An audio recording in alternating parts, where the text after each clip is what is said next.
the secretary here is a real statement. My hope is that he becomes familiar with Alaska in all its aspects.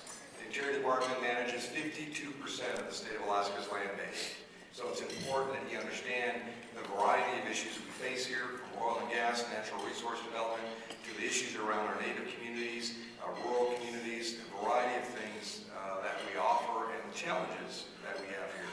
Secretary Salazar, I think, will keep a very open mind. I think this idea of the hearing is part of that process. So it's a great statement that he is here. I laid out to him what I consider the 5 important things on OCS, and I'll just reiterate them to you all as a group. One was making sure that gas development, oil and gas development, is a key part of our national energy policy. It must be a key part. Second, understanding dramatic climate change is underway and being felt in Alaska more than any other state in this union. We must make sure that long-term OCS policy recognizes that. The third was making sure that we use the decisions on OCS is based on science, not politics. And fourth, the local people need to have a voice in the development of OCS waters near their community.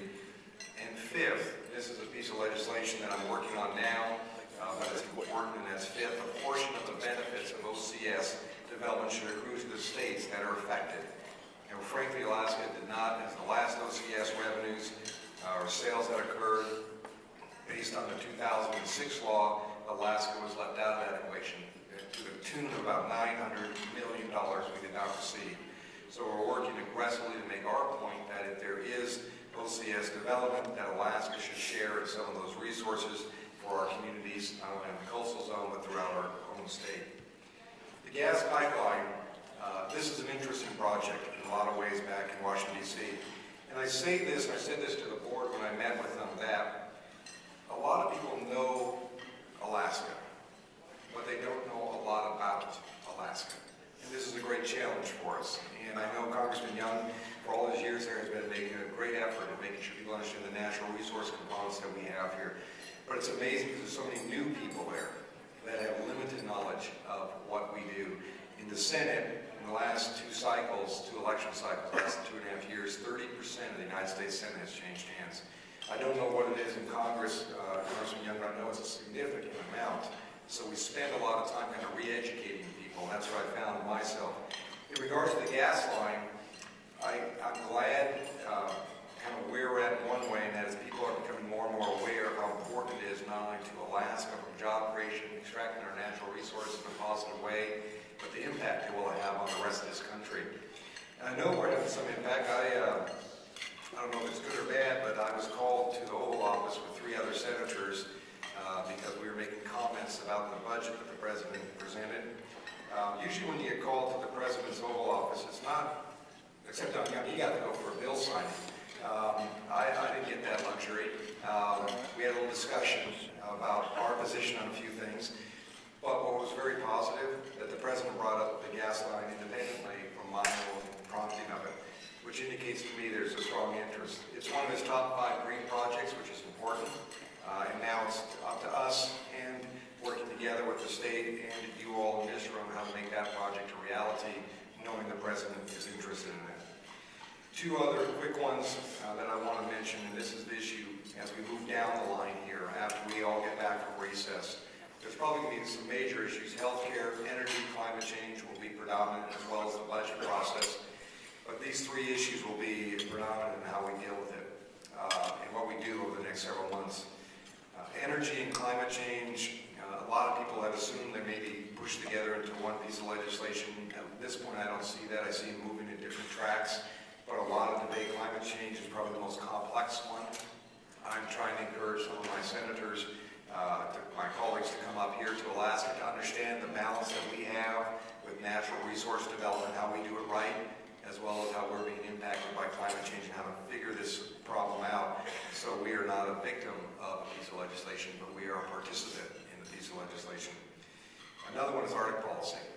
And I know Congressman Young mentioned that earlier this morning with his testimony at OCS. And Arctic policy, for the first time, people around the rest of the world, the rest of the country, are realizing that this country is an Arctic country because of Alaska.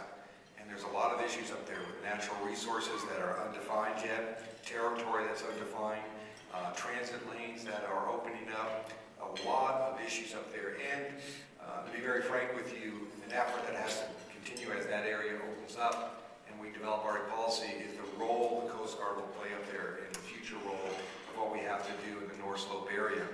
So Arctic policy, I believe, will be one of those broad issues that will bring Alaska to the forefront, and it will be important that we all participate in trying to figure out what the right policy up there is with fishing and minerals and territorial claims and transit lines and all that issue that will be global in this perspective.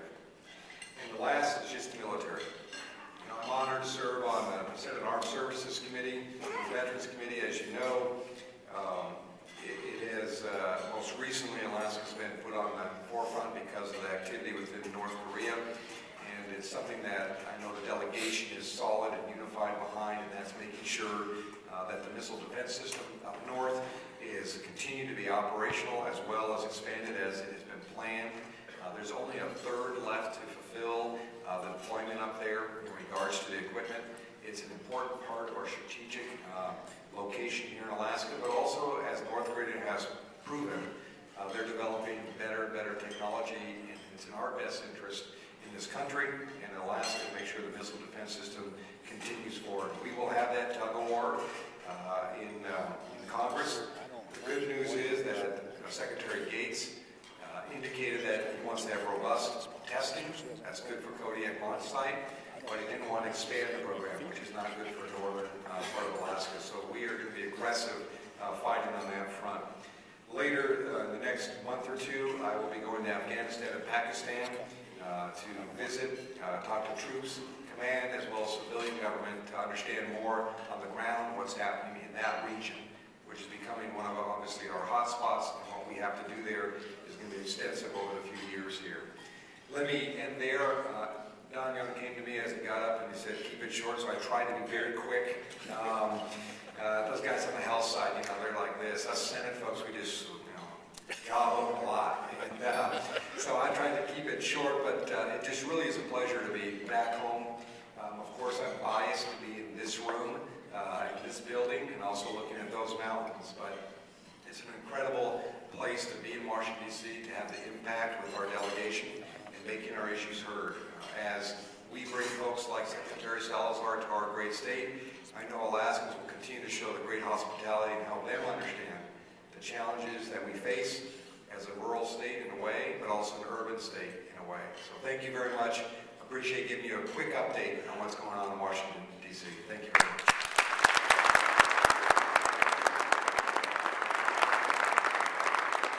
Thank you, Senator. Congressman Young, would you like to come up and share a few words with us?